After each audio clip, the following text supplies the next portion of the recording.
So first, let's talk about the evidence that we actually have for Christianity. Now, this is certainly not an exhaustive list of evidences for Christianity, and I'm not going to go into detail with them because we would be here for hours. But what I'm going to do is give you sort of an intro to 5 different schools of evidence that there are for the truth of Christianity. And what I want you to do is I want you to mentally circle one of these in your brain, and when you go home, either I want you to research it yourself and learn a little bit more about it if it sounds interesting to you, or you can just ask me, and I will give you stuff to read or to watch or to listen to that will help you get more equipped with this argument so that when somebody comes to you and says, there's no evidence for the Bible or no evidence for Jesus, you can say, well, I got this. Okay? So the first of those evidences is what is called classical apologetics. Classical apologetics is essentially taking cosmology. It's looking at the world around us and saying, this world attests to the truth of a personal, benevolent, powerful creator God. So an example of this would be like what Paul does in Romans 1, where he says, you can look at the creation and you can see that there is a creator. This is things like the fine-tuning argument of the universe, that there are literally hundreds of variables in the universe and how it works, that if they were even 1% off, life would not be able to exist on this planet. This also includes things like teleological arguments, which is basically the idea that everything has a cause, and so there eventually, as you trace back causes, has to be what I think it's Augustine called the unmoved mover, like the foundation of all those things, the powerful being who started all the causes that lead to where we are today. A second approach would be historical apologetics. Historical apologetics is good for people if they like to claim that they love to follow science, because historical science would lead to the conclusion that the most probable explanation of what happened 2,000 years ago in Jerusalem is that Jesus rose from the dead.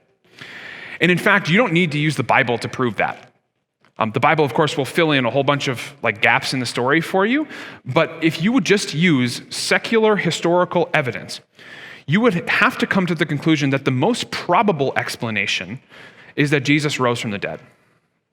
Now, if you've just decided that the resurrection of the dead is absolutely impossible, no evidence is going to help you here. But if you have at least have the possibility in your mind that that could happen, the evidence leads to that. Gary Habermas is a famous historian who did this. He called it the minimal facts argument. He took 8 facts that are agreed upon by over 90% of scholars, so even non-Christian scholars. He took those 8 facts and he says, these 8 facts lead to the conclusion that Jesus rose from the dead. And there's really no other explanation that's been offered that could possibly account for all of these facts. Third example is presuppositional apologetics. Now, presuppositional apologetics, some people call it different things, but the basic idea is that as you live your life, you exist with a certain set of presuppositions about how the world works, and those are always based on there being a God, even if you won't acknowledge him. So, for example, the feeling that there should be justice in the world. Why do you feel that there should be justice? Well, if you don't have a God, there's really no reason for you to have justice. It's survival of the fittest. That's the end of it. The people who are weak, they die off. The people who are strong, they keep living. But we all have this sense that there should be justice in the world. Well, where does justice come from? Justice comes from an absolute moral standard, which must come from something that is outside of our creation. This is probably the apologetic approach you see me do the most often in sermons, where I'll say, this is what you all believe, but you have no basis for it without God. Okay? A fourth would be cumulative case. This is a little bit more philosophical, but what philosophers will do is they'll say the best answer for an event or a philosophy is the answer that explains the most questions in the simplest way. It explains the most questions in the simplest way, answers the most questions. So example of this would be like if you came to a town and every house in the town was burned to the ground. And one person came up to you and said, it's a case of serial arson. And another person said, no, there are forest fires in the area and they burned down all the house. Well, who are you going to believe? Well, the forest fire explanation, because it's far more simple and it answers more questions than some guy who's going and lighting every single house on fire, right?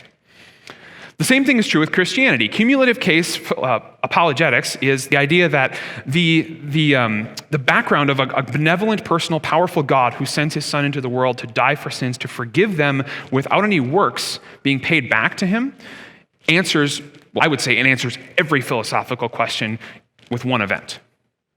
And so there's obviously a lot of detail to that, but that's the basic premise of it. The last one then is relational apologetics, and this would be like looking inside yourself to realize that there are some things that are true about you that don't make sense without a God. So Paul would say, for example, the fact that you have a conscience, that you have a sense that there are things that are right and wrong, and that every single person has this sense, betrays the fact that you were created by somebody who cares whether you do right or wrong. If you're just an accident of history of molecular biology, then you shouldn't really care what's right or wrong universally, but you do. Or, for example, the fact that you feel the need for love. Why do you feel like you need to be loved? I mean, you might want to be respected or admired so that people won't kill you, but why do we all feel this deep-seated need for love? Well, it's because we were created by a relational God, who created us for love and to love.